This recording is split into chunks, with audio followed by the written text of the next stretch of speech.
सोचिए, जब भारत पर न मुगल थे न दिल्ली सुल्तानत, तब समुंदर के रास्ते एक सेना आई और सिंध की धरती पर इतिहास का पहला अरब झंडा गाड़ दिया। ये कहानी है मोहम्मद बिन कासिम की। 7वीं सदी के अंत तक अरब दुनिया में उमैयद खिलाफत बहुत शक्तिशाली हो चुकी थी। उनका व्यापार अरब सागर से भारत तक फैल रहा था। उस समय सिंध पर राजा दाहिर का शासन था।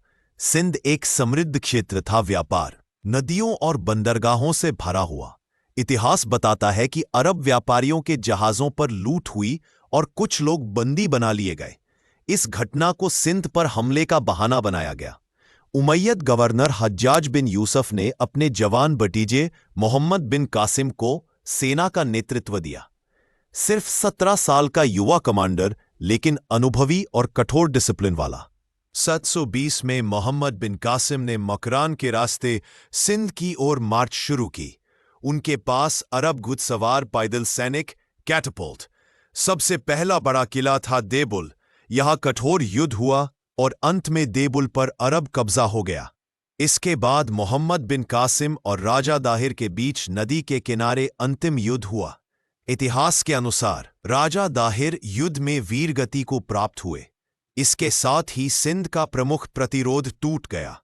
आक्रमण के बाद मोहम्मद बिन कासिम ने सिर्फ तलवार से नहीं, शासन नीति से राज किया। लोकल लोगों को अपना धर्म मानने की अनुमति, मंदिरों को पूरी तरह तोड़ना यूनिवर्सल रूल नहीं था। टैक्स सिस्टम लागू किया गया। कुछ हिंदू और बौद्ध अधिकारियों को शासन में जगह दी। ये बात इतिहास को सिर्फ लूट और जुल्म से आगे ले जाती है। कुछ ही सालों बाद राजनीतिक बदलाव के कारण मोहम्मद बिन कासिम को वापस बुला लिया गया और उनकी मृत्यु हो गई। लेकिन उनका आक्रमण भारत और अरब दुनिया के बीच पहला स्थायी संपर्क बन गया। यहीं से भारत के इतिहास में इस्लामिक शासनों का पहला अध्याय शुरू होता है।